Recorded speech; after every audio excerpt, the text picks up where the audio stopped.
One. Today,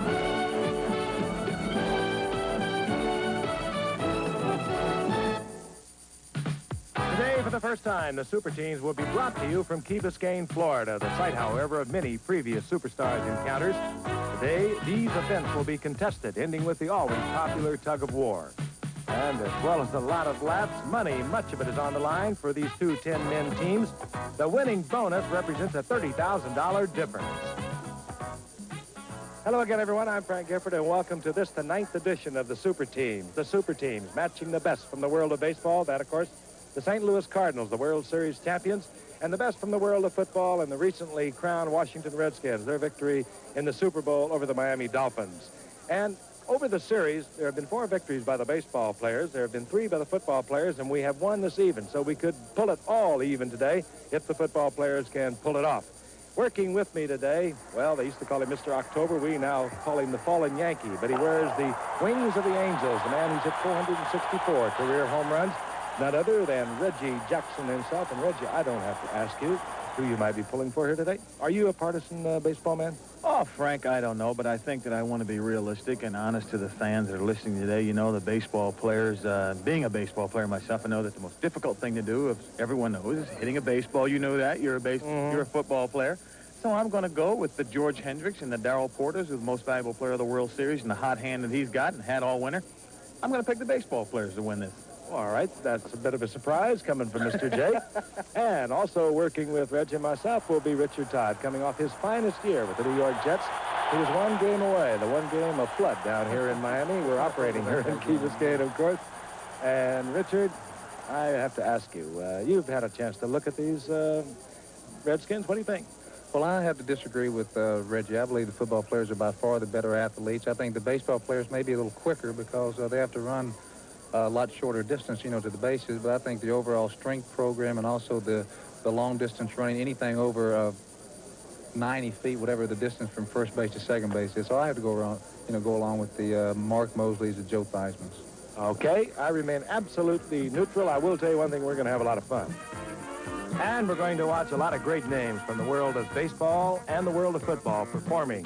Here's the Cardinals lineup. We'll be meeting them all a little later. Darrell Porter is their elected captain. And for the Washington Redskins, how about Big Dave Butts? He only goes about 300 pounds for this competition. Quarterback Joe THEISMANN is here, and Mark Moseley, the record-setting field goal kicker, has been elected captain for the Washington Redskins. Competition about ready to get underway. It's the running relay. 6-man team from each team. They will run at varied distances, a total of 3/4 of a mile, and culminated by a 1/4 mile run. Those will be the distances, and those are the competitors. And Reggie Jackson, we have leading off for the Redskins at 110 yards. Quarterback Joe THEISMANN, he'll be in against Mike Ramsey, the fine utility man for the Cardinals. You're an old Arizona State track man. What do they try and do? Get the lead quickly? Absolutely, Frank. You have the 110-yard dash here. Good start, and Joe THEISMANN, who used to return punts for the Redskins, is surprisingly quick, Reggie, for a quarterback. Yes, he is, Frank. He's used to scrambling, I'm sure. Let's make note that they have to stay in the lane all the way around the first lap as they make the handoff to Alvin Garrett and Tommy HERR. Alvin Garrett, the speedy wide receiver, Tommy HERR, the second baseman for the Cardinals, and look at Garrett go, Reg. It's obvious now why he was playing the last part of the year. Of course, a couple of injuries, but a great deal of speed as the handoff goes now to the first 220 men. And that's Mike NELMS for the Redskins, an outstanding return man for the Redskins. George Hendrick, the right fielder, is staying right with him, Reg. 6'5". He's got great strides there, Frank. You'd be surprised how long 220 yards is until you try to run it full speed. Coming up now, the pass will be to Mark Moseley for the Redskins and Ken Oberkfell for the Cardinals. And trouble, and Hendrick goes down. They miss the pass, and Mark Moseley has taken the lead. They had a problem there. Hendrick just seemed like he ran out of gas to me, Frank, and fell down. And now, of course, Mark Moseley off there. And all the Redskins have to do now is just not make a problem with a pass or have a problem with a pass. Third baseman Ken Oberkfell trailing by perhaps 40 yards. Mark Moseley running comfortably his pass. Next will be to Tony Peters, a good, outstanding former track man. Reggie, he'll go 220. And Oberkfell will get it to Willie McGee. He might be able to pick up something for them, the great center fielder for the Cardinals. I think what the Cardinals going to have to hope for, Frank, as we look at the nice even stride of Willie McGee, youth on his side, being 24 years of age, is for the Redskins to have a problem with a pass and maybe drop a baton. Other than that, it'll be smooth sailing for Charlie Brown as Tony Peters will hand off to him as he starts the 440. Look at the stride now on wide receiver Charlie Brown as Willie McGee will hand it off to pitcher John Stuper, and it will be a quarter mile for Brown, a quarter mile for Stuper, the Redskins in command. You'd be very surprised, I said earlier, about how far some of these distances seem. 440 yards, oh, I can handle that quite easily. When you get out there under competition where you have to go full speed and you run out of gas quite quickly, I think that the guy that winds up with a 440-yard dash, Frank, is the guy that really doesn't get a chance to say so much, winds up with a short straw, because it sure takes a lot out of you. John Stuper, 22 years of age, he got the short straw today. And Charlie Brown had a very comfortable quarter mile.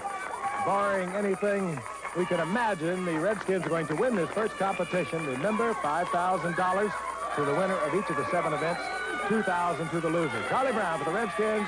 They have won the running relay. And they win it easily because of the missed pass between George Hendrick and Ken Oberkfell. John Stuper finishing out for the Cardinals. The Redskins winning the running relay, but I'll tell you one thing, Reggie. I was impressed with Alvin Garrett. When Joe Theismann gave him the baton in the first 110-yard leg, he really hit himself an afterburner. Let's go back and look. Maybe you can say the Redskins won the race on the drop baton by Hendrick, but here's their first lead. Alvin Garrett showing tremendous speed right here as he goes by Tommy HERR almost like he's standing still. HERR, a second baseman with real good speed, but look at Mr. Garrett, known as Little Smirk. And Frank, he really shows us something special here. The Redskins off to a real good handoff right there. As they come on, Hendrick trying to come up and catch up. He loses his hat, but to no avail. Joe Theismann, the bubbly one, the effervescent one, as he moves around congratulating his teammates, much as he does on the football field. The helmets and the pads were off when earlier Captain Mark Moseley introduced us to his teammates. Hi, I'm Mark Moseley, captain of the world champion Washington Redskins, and I want to introduce my teammates this year. We got the Smurfs first, downtown Charlie Brown. Smurf number 1, wide receiver, doing a great job for us. Smurf number 2, Alvin Garrett. Good little man, catches a lot of passes. Then we got, let's see, Bigfoot. Bigfoot Dave Butts, defensive end. They call him the Monster. And one of the hogs, George Stark. Come on, George, smile for us. Head hog, that's right, Grandfather Hog. And then we got the new addition this year as one of the small hogs, Russ Grimm. Great guy, does a super job for us. And then one of our linebackers, Rich Malott, who is on our injury reserve this year, came in with a bad ankle, but we're going to let him participate anyway.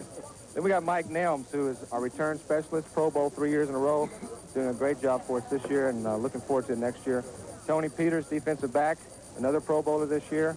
And then we got, last but not least, quarterback Joe Theismann. Boy, you did a good job. Hey, thank you. We were starting to introduce ourselves as the blue team, but That's because I couldn't get it right. but Joe did a great job for us this year. Then we got down here. This is our co-captain, little Patrick Theismann, kicker, Washington Redskins. Smile. Come on, Patrick, smile for us. Nothing lead over the St. Louis Cardinals. They won the running relay in a time of 2:31.60. That's 9 seconds off the Cincinnati Bengals record set last year, but they were never pressed, Reggie.